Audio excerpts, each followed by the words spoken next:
esta vez con la presencia del licenciado Milton Bustillos, presidente de la Unión Nacional de Educadores, Núcleo Provincial de Santo Domingo de Los Áchilas.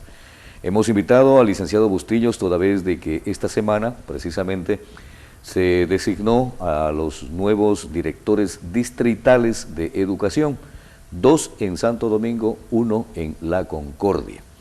Y obviamente pues las expectativas en torno a estas nuevas autoridades están ahí, latentes, a saber qué obviamente van a hacer en función de un sector tan delicado, tan importante como es el de la educación. De hecho, pues al iniciar este diálogo con el licenciado Bustillos, aparte de darle la más cordial bienvenida como siempre a este set de Majestad TV, queremos inicialmente, licenciado Bustillos, consultar, hay al parecer pues malestar también en la UNE, toda vez de que hace pocos días nomás el ministro de Educación, don Augusto Espinosa, pues decía en una entrevista que si la UNE quiere diálogo con el gobierno, pues primero tiene que pedir perdón al país por todo el daño que le ha hecho a la educación. ¿Ustedes están buscando diálogo con el gobierno? ¿Y qué le parece esta declaración del ministro Espinosa? Bienvenido, buenos días. Muchísimas gracias, buenos días. Justamente se vuelve una vez más a escuchar lo que siempre ha pasado en el campo político, principalmente de educación, a través de la historia. Vemos cómo los gobiernos de extrema derecha siempre buscaban la forma de evadir el diálogo con las organizaciones sociales, con las organizaciones políticas y principalmente con la UNE, cuando hemos sido los que hemos dado las propuestas para mejorar la calidad educativa. En este gobierno y en este Ministerio de Educación con el señor Augusto Espinosa, la Unión Nacional de Educadores permanentemente ha venido planteando el debate, la discusión, el diálogo para dar las alternativas de solución a los diferentes problemas. Entonces realmente el ministro, yo creo que él debería pedir públicamente al pueblo ecuatoriano disculpas a esos padres de familia que hasta el día de hoy les tiene haciendo cola noche y día en las afueras de las escuelas y colegios donde no ha podido solucionar la falta y la necesidad de cupos. El ministro de Educación debería pedir disculpas y perdón al pueblo ecuatoriano por no haber podido cumplir justamente con el plan decenal, en donde dice que el gobierno nacional, el Estado, tiene que aportar el 0.1% hasta llegar al 6% del Producto Interno Bruto para educación. El señor ministro de Educación tendría que pedirle disculpas al magisterio ecuatoriano porque no ha llegado jamás la recategorización en los 6 años de gobierno de Rafael Correa. Están en deuda con el magisterio, con los maestros contratados. Entonces yo creo que ahí sí el llamado al señor ministro que pida disculpas a los maestros contratados.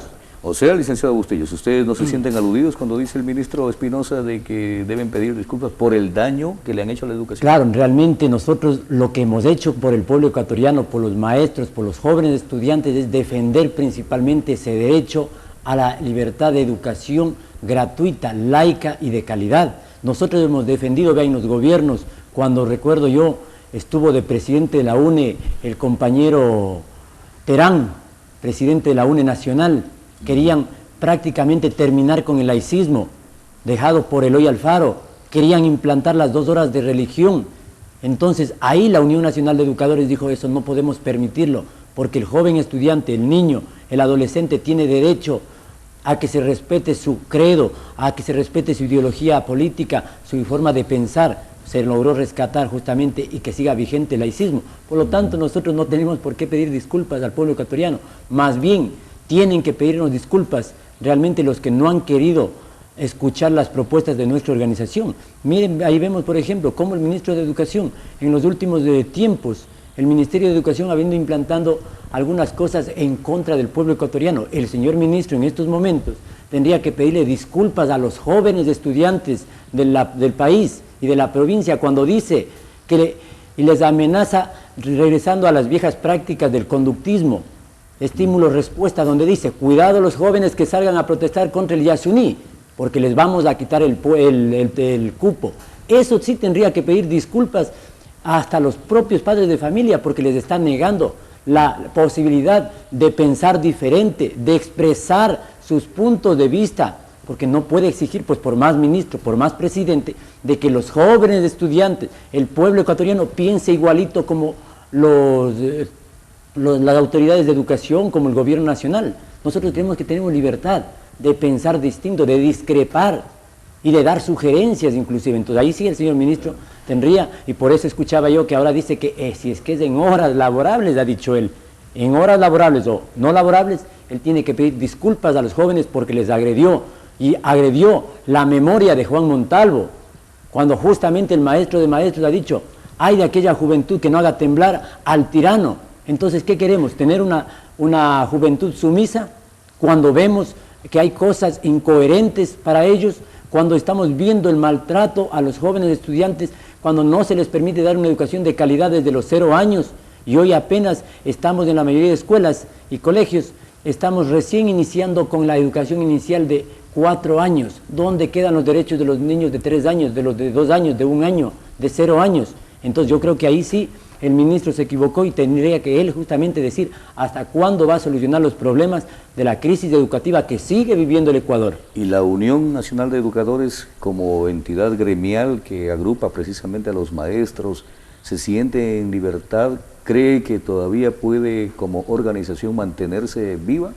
Sí, justamente nosotros como organización seguimos vigentes. Clara muestra de eso, por ejemplo, aquí en la provincia, la semana anterior tuvimos eventos muy importantes de capacitación por las festividades de la confraternidad magisterial, con una acogida favorable, formidable de nuestros compañeros maestros, de nuestros compañeros padres de familia, de nuestros niños, de nuestros jóvenes que, por encima de todas las adversidades, se dieron cita a las diferentes acciones que realizamos, a la sesión solemne, a los actos de la exposición de periódicos murales, a las conferencias, a los seminarios. Llegaron niños, jóvenes, padres de familia, docentes, en cientos de maestros de la provincia. Por lo tanto, ¿Cómo se está manteniendo actualmente la Unión Nacional de Educadores cuando ya hubo pues alguna disposición en el sentido de que no se haga ningún descuento a los profesores? ¿Cómo se hace? Sí, justamente algo ilegal, ilegítimo, se coartó el derecho a tener nuestras propias alícuotas. Sin embargo, el Magisterio Nacional y la UNE, con o sin alícuotas, ha seguido vigente. Usted recordará, en tiempos de la dictadura, en el tiempo, por los años 70, 80, en algún momento se llegó a desconocer a nuestra gloriosa Unión Nacional de Educadores, a deslegitimar y prácticamente a dejarle fuera del aspecto social, político. Sin embargo, se logró volver a reconstruirse, volvió a seguir vigente, siguió vigente, mejor dicho, en esos tiempos. Ahora la UNE sigue igualmente, con o sin alícuotas. Los maestros conscientes de la provincia y del país seguimos aportando a través de nuestras cuentas bancarias el descuento directo en el banco, ya que el ministerio no nos permite descontar a través de roles como es obligación del ministerio, porque era simplemente agente de retención. El ministerio nunca nos dio un solo centavo. El profesor siempre aportó de su sueldo, el ministerio hacía las veces de agente de retención simplemente para la UNE. Sin embargo, los maestros, viendo imposibilitados de esa forma, pues ahora han firmado su carta de autorización y se les descuenta a través de el banco en el cual tiene su cuenta de ahorros. Muy bien. Bueno, ahora vamos a abordar el tema relacionado con las nuevas autoridades de educación que fueron designadas esta semana a través de la Coordinación Zonal de Educación, que es también otro problema que quisiéramos tener su punto de vista, licenciado Bustillos. Pero antes permítame decir, hace pocos minutos transmitimos también una información relacionada con la educación en la que se dice que las unidades educativas de la Concordia están sin registro de estudiantes ni archivo maestro. Esta es una tarea que sin duda pues les va a costar mucho, a lo mejor a las nuevas autoridades de educación, para poner un poquito de orden en este sentido. ¿O cómo es lo que ustedes... Sí, bueno, muchísimas gracias realmente la pregunta. Vemos nosotros días, me parece que antes de ayer ya se posesionó a los nuevos directores distritales.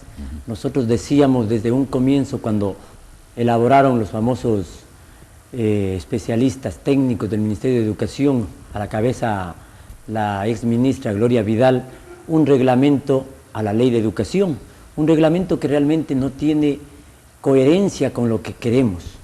En ese reglamento se plantea claramente de que los directores distritales pueden ser cualquier persona, menos personas que tengan que ver o tengan relación con la educación, es decir, no pueden ser docentes, porque ahí dicen textualmente, por ejemplo, para directores de circuitos, tienen que ser economistas, tienen que ser ingenieros comerciales, ingenieros de empresas, como ha ocurrido ahora con los distritos. Tenemos 2 o 3 directores distritales con un título muy honroso, por cierto, de ingenieros en administración de empresas. Pero nosotros les preguntamos, ¿acaso vamos a dirigir aquí una empresa? ¿Acaso vamos o le estamos tomando a la educación como una empresa privada? ¿Acaso vamos a producir de pronto zapatos, colas, que justamente se pone a la cabeza a personas con estos perfiles? ¿O es que acaso no confiamos en nuestros compañeros maestros y maestras que también tienen títulos de 4º nivel? Porque déjeme decirle que para ser director distrital no es necesario si tiene o no 4º nivel, pero para ser director de institución educativa, de escuela o colegio, nos han restringido participar en los concursos de méritos y oposición si es que no tenemos 4º nivel. Qué contradicciones, ¿no? El ministerio plantea la meritocracia, por un lado, pero sin embargo vemos que para directores distritales, que es la cabeza máxima de la educación, se permite participar con ingenierías, con licenciaturas, con cualquiera. Si que tiene título de 4º nivel, en buena hora. Si no tiene título de 4º nivel, no hay problema.